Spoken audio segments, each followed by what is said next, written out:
Pakistan is out from the world cup 99% surety के साथ। अभी सिनेरियो के बारे में बात करेंगे वो सारे, बट आज भाइयों और उनकी बहनों, जिस दिन वीडियो आ रही है उसी दिन टी डे भी है हमारे ग्रुप का, जो कि लगभग डिसाइड कर देगा इंडिया का फेट क्या होने वाला है। उसके बारे में बात करेंगे, बट सबसे पहले बात करते हैं भाई पाकिस्तान के ग्रुप के बारे में, क्योंकि वहां पर हो चुका है बहुत ही बड़ा कांड।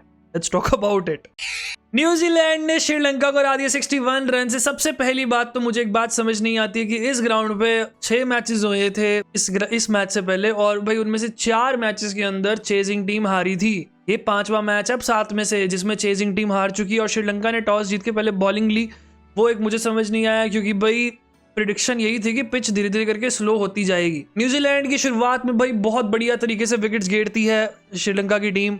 ऑल ऑफ विकेट्स देखोगे तो 30 पे 1, 34 पे 2, 10 ओवर तक आते आते 75 पे 3 हो गए थे, फिर 84 पे 4, 84 पे ही 5 उसी ओवर में 12वें ओवर में, फिर अगले ही ओवर में 6 भी हो गए थे 84 पे। 3 विकेट्स 84 पे डाउन होने के बाद एक खतरनाक शो आता है from Mitchell Santner and Cole मैकोनची।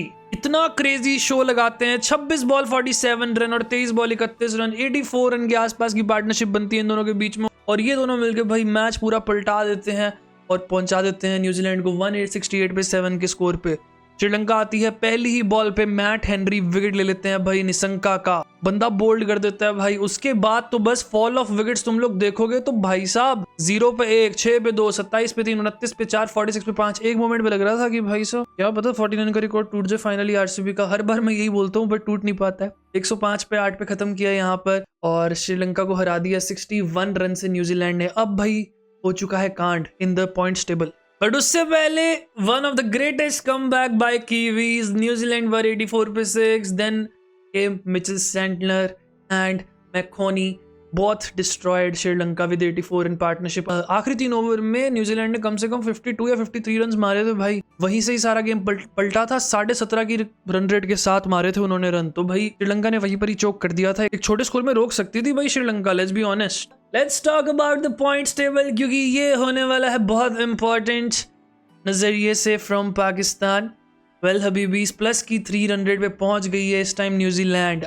England already qualified है, 4 पॉइंट्स तक ना ही पाकिस्तान ना ही श्रीलंका पहुंच सकती है। अब श्रीलंका के पास चांस था 4 पॉइंट्स तक पहुंचने का, बट अब वो भी श्रीलंका ने खो दिया है। इंग्लैंड ऑलरेडी पहुंच चुकी है भाई 4 पॉइंट्स पे। तो वेल लेडीज एंड जेंटलमैन, पहला सेमीफाइनलिस्ट हम लोगों को मिल चुका है। न्यूजीलैंड ये मैच जीत गई है, जिसका मतलब है कि वो 3 पॉइंट्स पे आगे प्लस 3 की रन रेट पे आ चुके हैं। अगर पाकिस्तान श्रीलंका को बहुत ही बुरे तरीके से कह के मान के चलो भाई, कम से कम भी तो कितने 100 रन से हराएगी तो कुछ होगा इनका। 100 रन से तो हराना ही पड़ेगा इनको, अगर इनको 3+ पे जाना। पता नहीं क्या इक्वेशन बनेगी, 100, 110, 120 उस रन से हराना पड़ेगा, और दुआ करनी पड़ेगी कि इंग्लैंड न्यूजीलैंड को हरा दे, क्योंकि यही आखिरी सिनेरियो है जो कि पाकिस्तान के पास है कि इंग्लैंड न्यूजीलैंड को हरा दे और पाकिस्तान श्रीलंका को 100-150 रन से हरा दे लगभग। भी तो 100+ तो मान के ही चलो। अभी ग्रुप 2 को छोड़ो, ग्रुप 2 का काम सिंपल सा है, इंग्लैंड न्यूजीलैंड को हराए, पाकिस्तान श्रीलंका को बुरी तरीके से हराए, और फिर पाकिस्तान क्वालिफाई कर सकती है for the semifinal. Otherwise Pakistan अगर जीत भी जाए श्रीलंका से और न्यूजीलैंड बहुत बुरे तरीके से हार जाए तो भी कर सकती है वैसे नेट रन रेट में, और फायदा होगा पाकिस्तान को वैसे तो। वेल इनके ग्रुप का काम सिंपल सा है। सबसे पहले भी तो 27 तारीख को इंग्लैंड न्यूजीलैंड का मैच है, जिससे कि भाई पाकिस्तान को पता चल जाए क्या होने वाला उनके साथ। या तो ये मैच भाई कोई वैल्यू नहीं रखेगा 28 तारीख वाला, या तो पाकिस्तान की तकदीर फिर उन्हीं के हाथ में होगी। जितने रनों से जीतना है जीत जाओ भाई, या फिर जितनी जल्दी जितने ओवर में चेस करके वो करके दिखा दो, पहुंच जाओगे। सिंपल सा फंडा है। बट अब let's talk about the D day. Yup, South Africa versus West Indies, Zimbabwe versus India, the match that will decide everything for Team India. South Africa versus West Indies decide करने वाला है कि India की तकदीर कितनी जाने वाली। अगर साउथ अफ्रीका हरा देती है वेस्ट इंडीज को, फिर इंडिया का भाई सिंपल सा फंडा है, अगले दोनों मैचेस जीतने होंगे और हम क्वालिफाई कर जाएंगे। कोई नेट रन रेट का कोई इशू नहीं रहने वाला है इसके अंदर। बाकी सिनेरियोस के बारे में वापस बात करेंगे, बट सबसे पहले भी तो बात कर लेते हैं कि इंडिया एक्चुअली में प्लानिंग चल के आ रही है इस मैच को लेके। सबसे पहली जो बहुत इंपॉर्टेंट न्यूज है वो है कि भाई रिंकू सिंह की जो फैमिली इमरजेंसी हुई है उसके बाद ज्वाइन कर लिया है चेपॉक स्टेडियम में रिंकू सिंह नए टीम इंडिया को। बट अभी भी उड़ती उड़ती खबरें आ रही हैं कि रिंकू सिंह अभी भी अनअवेलेबल रहेंगे फॉर द जिम्बाब्वे मैच, और शायद हो सकता है कि संजू सैमसन इन हो जाए, क्योंकि संजू सैमसन भाई साहब काफी ज्यादा यहाँ पर ड्रिल्स कर रहे हैं विकेट कीपिंग की। Sanju Samson in keeping gloves with Ishan Kishan at the back at the India's training session in Chennai.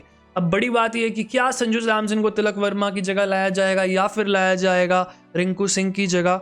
मेरे ख्याल से तो ज़्यादा अच्छा ऑप्शन है कि हम लोग तिलक वर्मा की जगह ले आए संजू सैमसन को, क्योंकि तिलक वर्मा की फॉर्म एक्चुअली में डिप डाउन कर चुकी है। He is a good player again. मुझे पता है काफ़ी लोग बोलेंगे भाई तिलक को क्यों, भाई अभिषेक को बाहर निकाल देते नहीं है तो वगैरह वगैरह। अभिषेक शर्मा ने अभी तक इतने बॉलें नहीं खेली है इस सीज़न के अंदर जिससे हम भाई गेस कर सके कि भाई की क्या फॉर्म है। आउट ऑफ फॉर्म जरूर है, आउट हो रहा है वगैरह वगैरह, बट स्टिल कुछ बॉले तो खेले अभी भी। मैं तो मानता हूँ कि भाई ये मैच अब करा दो, कराना है तो उसके बाद फिर भाई निकाल देना अगर इस मैच में भी फ्लॉप है तो एक मैच और। बट तिलक वर्मा ने काफ़ी अच्छे बॉलें खेली हैं, काफ़ी ठीक भी खेला है बीच में, बट स्ट्राइक रेट का इशूज चल रहा है जो कि संजू सैमसन शायद तक पूरी कर सकता है अपनी तरफ से। भाई अब भाई डू और डाई संजू के लिए भी तो है, जस्टिस भी तो चाहिए उसको। और ये ब्लेसिंग वाला काम तो चालू हो ही गया भाई, तिलक लगा लो, अक्षर बापू को वापस ले आओ। एक तो पहली बात तो अक्षर बापू को डीपी हटानी पड़ेगी अपनी इंस्टाग्राम की, वरना जीजी एंटर नहीं करने देंगे भाई। अगर तुम्हें समझ नहीं आ रहा है मैं कौन सी डीपी की बात कर रहा हूँ तो मैं इस वाली डीपी की बात कर रहा हूँ भाई, यस। हटा दो बापू, हटा दो, जीजी की लगा दो, वापस बुला लेंगे टीम में। Now let's talk about the possibilities of this game। भाई की चमक नहीं गई है अभी तक, बढ़िया है भाई, ऐसे ही रहे हो, बस हारना मत, अब पता चले भाई वहां से साउथ अफ्रीका ने हरा दिया वेस्ट इंडीज को और यहाँ से हमारे साथ कांड हो गया। तिलक वर्मा की जगह संजू सैमसन खेलने की संभावना, ईशान किशन ने तीसरे नंबर पर बल्लेबाजी करने की उम्मीद, ये खराब करी है इन्होंने चीज़। वाशिंगटन सुंदर के प्लेइंग 11 से बाहर रहने का संभावना और अक्षर पटेल वाशिंगटन सुंदर की जगह आएगा, अभी के लिए ये न्यूज़ चल रही है। वेल देखा जाए तो टेक्निकली करेक्ट भी है क्योंकि अक्षर पटेल विल कम बैक।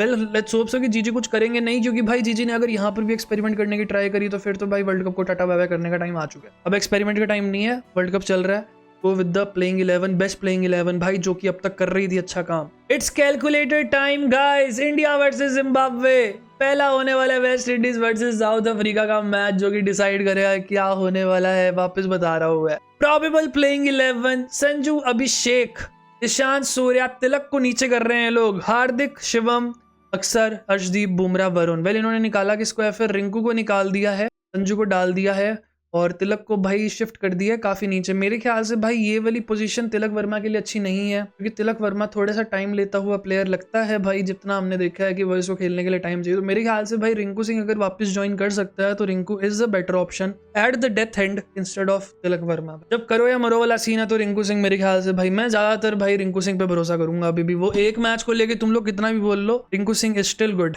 अब होने वाला है काम खराब क्योंकि अब भाई डी डे के अंदर अगर वेस्ट इंडीज ने साउथ अफ्रीका को हरा दिया तो पॉइंट्स टेबल में भाई पड़ जाएंगे पंगे। Points table, West Indies will reach 4 points, south Africa will stay 2 points दो मैच के बाद।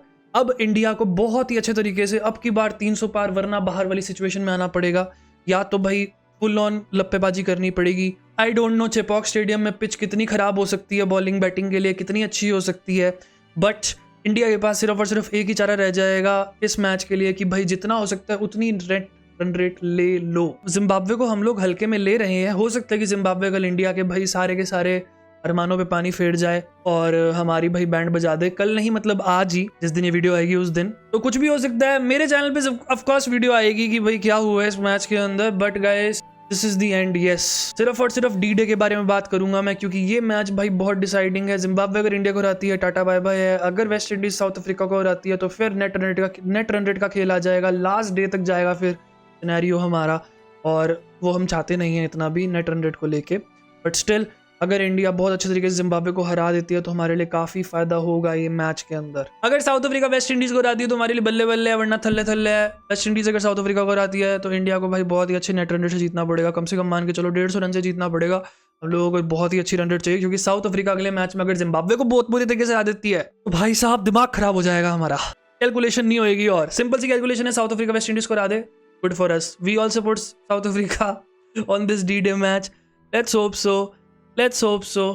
कमेंट सेक्शन में आ जाओ, साउथ अफ्रीका की जय हो लिख दो एक बार के लिए। एक तो इन्होंने ही हमारे साथ कांड कर दिया या हमने इतना गंदा परफॉर्म कर दिया। और वेल जिम्बाब्वे अगर इंडिया के साथ कुछ टैक्टिक्स करना चाहेगी तो भाई मेरे को लगता है कि जिम्बाब्वे टॉस जीत के पहले भाई बैटिंग करना चाहेगी क्योंकि इंडिया चेजिंग में चोक कर रही है और सिकंदर रजा पहले ही बॉल करने आ जाएगा ओवर में, और उसके बाद फिर भाई जो भी है ब्लेसिंग, मुजरबानी और दूसरे इनके बॉलर्स हैं वो स्लोअर बना के पेलेंगे। भाई चेपो ग्राउंड छोटा तो है नहीं, लप्पेबाज हमारे फेल हो ही रहे हैं अभी के लिए, एक और बार हो जाएंगे तो भाई कांड हो जाएगा हमारे साथ। लेट्स होप सो कि इंडिया भाई इस मैच को बहुत ज़्यादा ही अच्छे तरीके से खेल ले भाई। पड़ोसियों का तो बुरा हाल हो गया है, पड़ोसियों का तो बुरा हाल हो गया, पड़ोसियों की तो तकदीर अब भाई न्यूजीलैंड के मैच में है इनकी भी, कि वो जीत जाए और हम भाई इतने रन से जीत के क्वालिफाई कर जाए। यही हाल भाई हमारे साथ होने वाला है मुझे लग रहा है, अगर कल वेस्ट इंडीज जीत गई तो। तुम्हें क्या लगता है? मैं तुमसे मिलता हूँ the next video. It's a D day, let's see क्या इंडिया जीत पाएगी या नहीं। लेट्स होप सो इंडिया जीत जाए और साथ में साउथ अफ्रीका भी जीत जाए, पर ना टाटा बाय बाय है। और वेस्ट इंडीज बहुत अच्छी है भाई, बहुत ही अच्छी खेल रही है।